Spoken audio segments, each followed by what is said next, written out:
We are talking with Joe Duffy from OffshoreInsiders.com, who's having a great year, putting up some impressive numbers at his website, OffshoreInsiders.com. He'll tell us more about that after we get done with our analysis of the game we're going to cover right now, Miami and the Jets. I'm Peter Loshak. You're watching SBR Videos. Joe Duffy, the Jets lost at Houston. That's now 4 straight ATS losses for the Jets. They're having some real issues in Miami.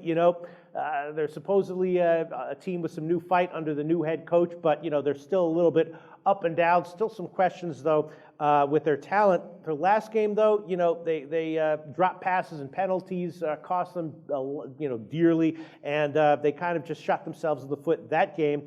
I'm betting, I think it's worth a shot that they can get it together at least enough to cover, a pretty generous spread here of 3.5 points. If it goes to overtime and Jets win by a field goal, you cash that one. I think I'm liking Miami plus 3.5, despite how unreliable they've been all year long. What do you think about that, Joe?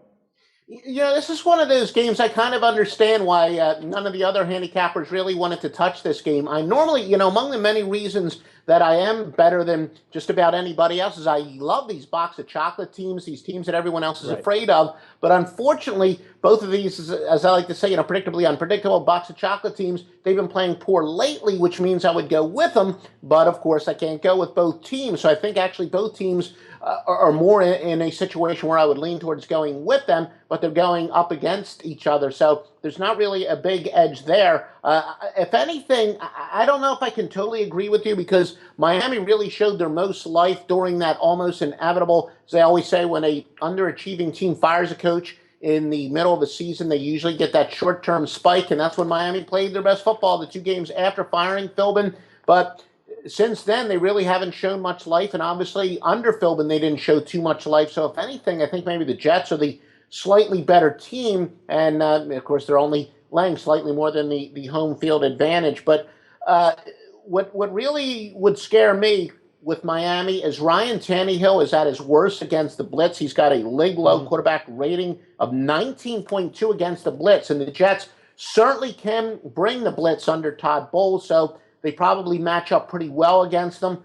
All in all, I think I'm going to have to pass on this one and let Peter Loshak make the official pick. All right, I think I'm liking Miami, and I'll tell you why. Yeah, they got the initial spike, and then it seems like they took a dip. But, they've lost 3 out of the last 4 ATS. But the first 2 ATS losses, I feel, were pretty forgivable. Then they covered at Philly. And then against Dallas, it was Tony Romo's first game back. So that might be forgivable as well. And I'm just seeing, some ATS losses with Miami that are kind of forgivable. And when they're in a spot like this where there's not an obvious strength on the team that they're going against, I think that they're more likely than not to have a pretty strong, relatively strong performance, and that they might have value, especially when they're being a little bit disrespected and getting a decent amount of points. That's my analysis of the game. You disagree with that?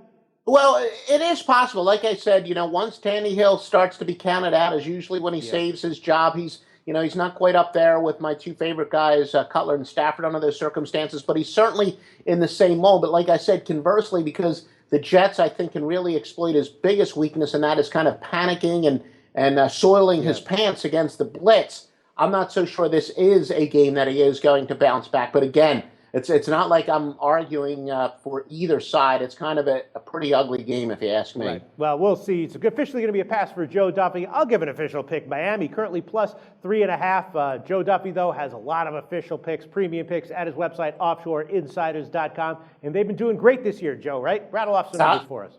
They have. I know, anyone who cares about any long-term winning, they're already permanent clients of mine. You just want to hop on while I'm hot. 13-6 going back to last week. Plus, that includes opening with the Tuesday night winner on the Ohio game to go under the total. I got 12 Saturday winners, including 6 Wise Guy plays. Got stuff up for Friday. If you're watching this early enough, Thanksgiving Day. And then the NFL Underdog Game of the Year on Sunday. Visit OffshoreInsiders.com as we continue to update the picks. Thanks, Joe.